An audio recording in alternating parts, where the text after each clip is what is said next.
All right, hey, welcome back to Pontiac PE Online. Today we are talking about the skill-related component of agility. Question number one, let's define agility.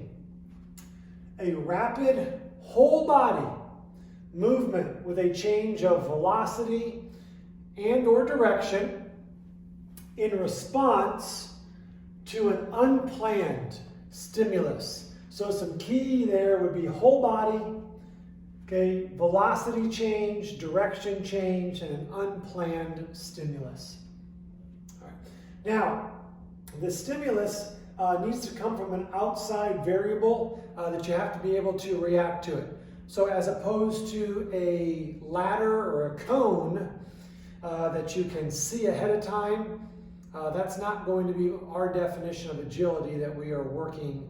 When I say a ladder, like an agility ladder, ironic that the name is in there. Question number two, what components? There are three components that are going to contribute to your agility level. There's a cognitive component. You're seeing that theme now throughout skill-related components, this neurological component. There is a physical component that we're going to be looking at, and there is also a technical component. That was question number two. Question number three. Let's look at elements of each of the contributing components. Okay, what are some sub-components? What are some layers to this? So in the cognitive component, there is visual scanning that we can work on. There is pattern recognition that we can work on, and there is also decision making that we can work on. In the technical component, you might have heard Coach Christensen in track, okay, talk about your body lean or your body posture. Those are two things that can be worked on. Also, your feet, okay, underneath of you, where are they at in relationship to your body, your center of mass, your foot placement there is very important. And then, now here's where it gets a little bit interesting. The research that I've been looking through doesn't actually support the idea that you can physically, through things like general strength, reactive strength, Olympic lifting, some research does not support that a physical improvement is going to help your agility.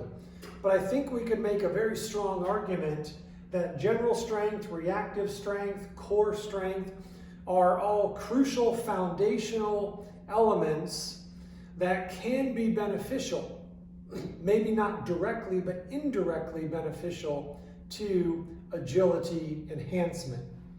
Okay, so that was question number three.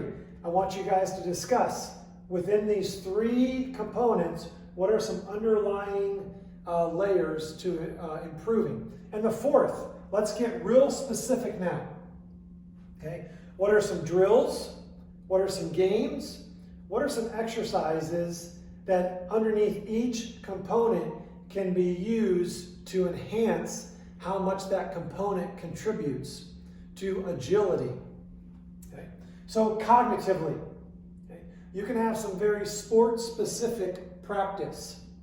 You can have like small-sided games. So in soccer, instead of the whole field, you can have things in a much more condensed version. Same thing with a game like lacrosse or field hockey, and I guess basketball might work there. But what you have here is you have these unplanned stimulus that you have to make a decision about and respond to. Sometimes in football, maybe the tackling bag, and they have these now, are actually moving as opposed to a stationary response held by a coach. Quarterbacks, sometimes when they drop back, you see now coaches coming at them with brooms or other type of devices that they have to respond to. In basketball practice, sometimes you see them using bags and using other type of stimulus that a player has to react and respond to. Okay. Also, from this decision making, okay, you can be specific, for example, like in game film. Okay? And what's going on here is now the athlete, the individual, is having experience specific to the sport, where they're learning consciously how to anticipate. Their reaction time is going to improve because they understand the game itself now better than they did. So those are all some cognitive specific things that can be done. And obviously this would lend itself to thinking about physical, but not the way we're going to talk about it. Okay, so what about technical? Keeping in mind we were talking here about working on posture and body lean.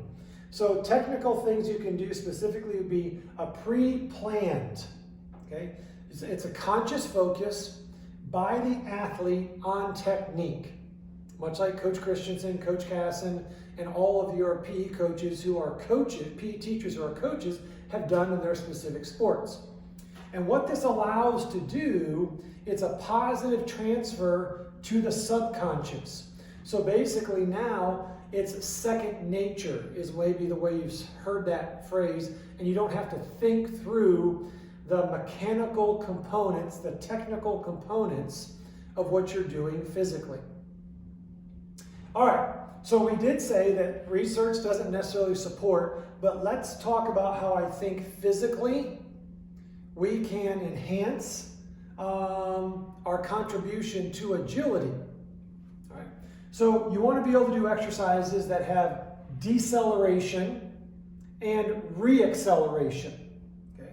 So that's an eccentric and then also a concentric.